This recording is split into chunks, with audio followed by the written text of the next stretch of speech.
Welcome back. He's Jesse Finney. I'm Chad Range. This is the Hit Squad, and we're tackling the questions from the Knuckle Junkies. They sponsor this segment. I really enjoy. They really have their finger on the pulse of MMA. I enjoy the going to their website, knucklejunkies.com, and I enjoy the questions they give us.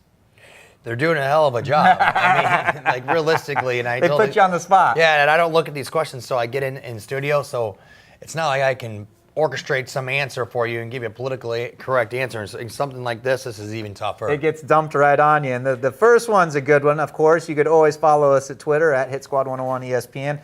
Kansas City, good old KC, currently has 6 guys in the UFC: Zach Cummings, James Krause, Tim Elliott, Jason Hyde, Bobby Volker, and now Anthony Gutierrez on The Ultimate Fighter. The question is, why is Kansas City kicking St. Louis butts in terms of fighters in the UFC?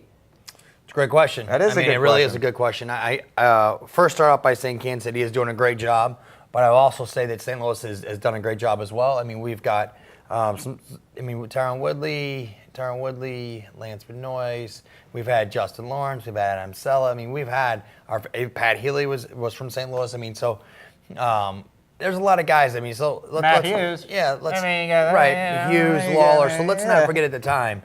This just happens to be at this time in question. Right now, they're kicking our butt this week.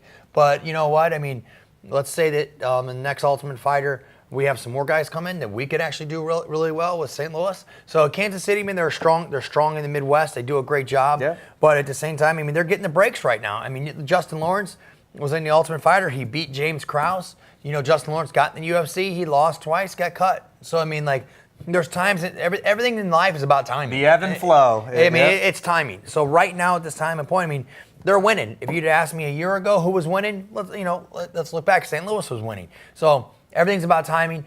St. Louis is going to be just fine. I'm proud to be from St. Louis. I'm proud to say it, and I'm proud to say that we will be back, Kansas City, and give us a little time because, I mean, I spent a lot of time in KC. I was going to say, you do fights in Kansas City. Right. I spend a lot of time. I spend up to 10 times a year in Kansas City. It was 8 times this calendar year. So I do a lot of work in Kansas City.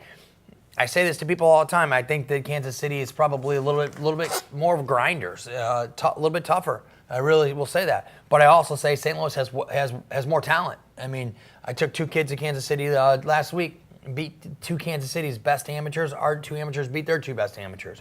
So it's all about timing. I mean, at the same time, I mean, I think that overall they're both doing great for the state of Missouri. Let's not forget that. And I also say, like, if you this time next year, I think that we're going to be doing a little bit better than Kansas City. But hey, listen, it's always been the big brothers, big sisters. Why don't you ask me about the Cardinals and the Royals? Let's talk then.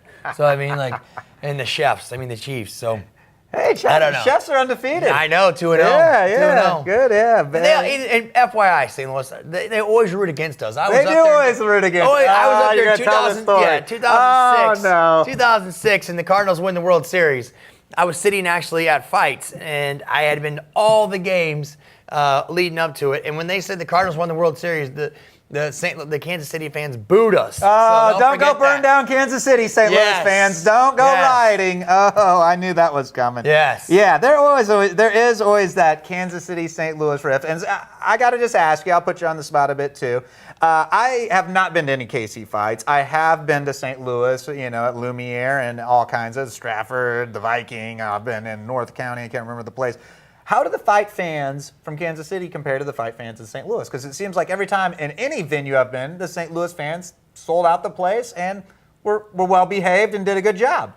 You know, the strong are going to survive. I mean, that's just the bottom line in the mixed martial arts market. I mean, like, there's a lot of little shows going on in Kansas City, little shows here, there.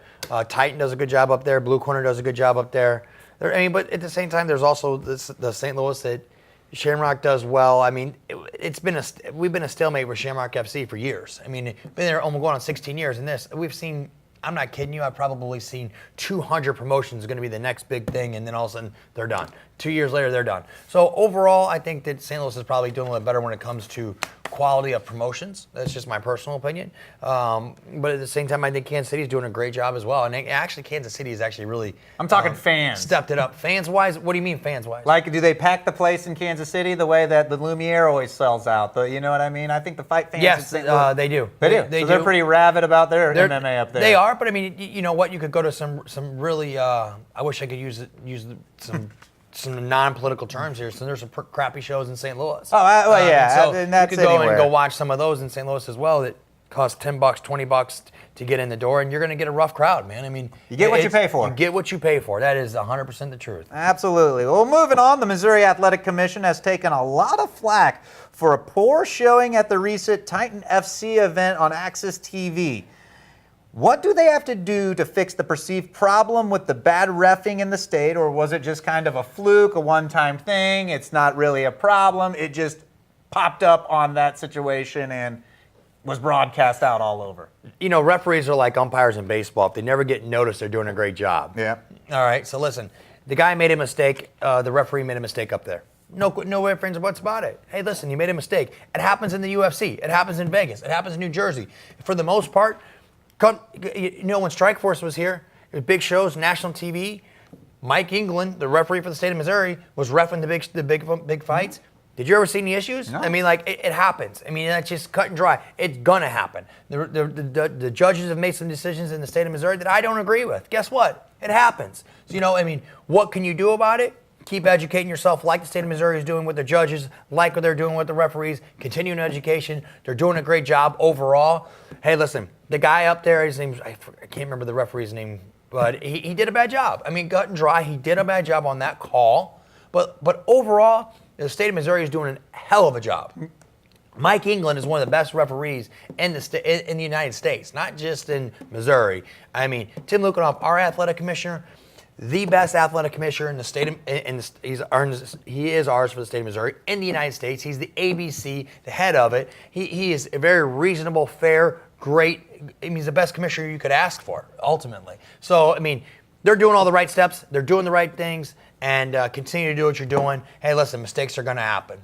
And I tell you what, this sport really is in its infancy. I mean, it has not been around for very long. Right. So I think it's a learning process. And like you said, they do a good job whenever they're not noticed. And I just think it continues to get better. I know that, you know, it has been around for a long time, but it's one of those things that I think it's getting better all the time. I don't think it's a huge issue. At this time and point in the state of Missouri, I don't think it's an issue at all, to be quite honest with you. You go and watch the Cardinals game tonight, and you might see one terrible referee, and I gotta say something, like our umpire, excuse me. And you might watch the NFLs on Sunday, and it's gonna be a terrible referee. Things are gonna happen, man. I mean, that's the nature of the beast. And you know what? You gotta just deal with it. I've seen a lot of it in college football. Right. There's been a lot of referee problems in college football, and those are guys who have been doing this for years and years, and you know they should know the terms and the rules, and they're not able. You know, there's been a lot of problems. It happens, like you said. I think this is a one-time thing that just kind of reflects poorly. Right.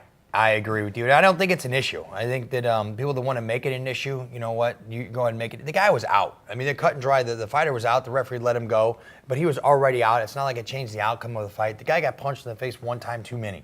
Guess what? I mean, welcome to the fight game. It's going to happen. I tell you what, and lately, I'll be real honest, from what I've seen, I thought they've done, I've been like, wow, he's done a great job, as opposed to, wow, they blew that one. Right. I think more times than not, I say, hey, good job, as opposed to. And the more fights they get under their belt being the referees, the better they're going to do. You know, just like anything else. And the bigger the fights are going to get, and the more fights that we can get in the state of Missouri, it's only going to get bigger and better. Absolutely, absolutely. Well, it's obvious from watching the current season of The Ultimate Fighter that Ronda Rousey and Miesha Tate don't like each other. Will Ronda's anger affect her in the fight? No. Zero. I think she's going to own Miesha Tate. I think she's going to own Miesha Tate like she did the first fight.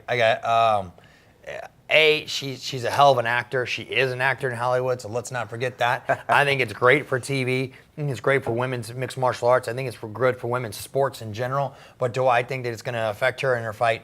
Absolutely zero chance. Zero chance. Yeah, I would agree. I think Ronda is the heavy favorite going into that one. I think she will.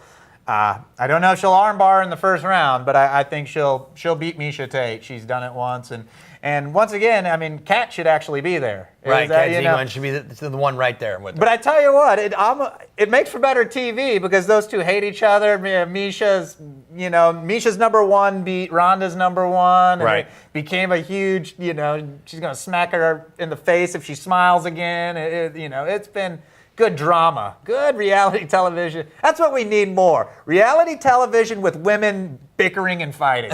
Right. There's not enough of that on TV as is. So, yeah, if we could possibly get any more on there, that's great. Okay. You're watching 101sports.com. We'll be wrapping up the local section when we come back.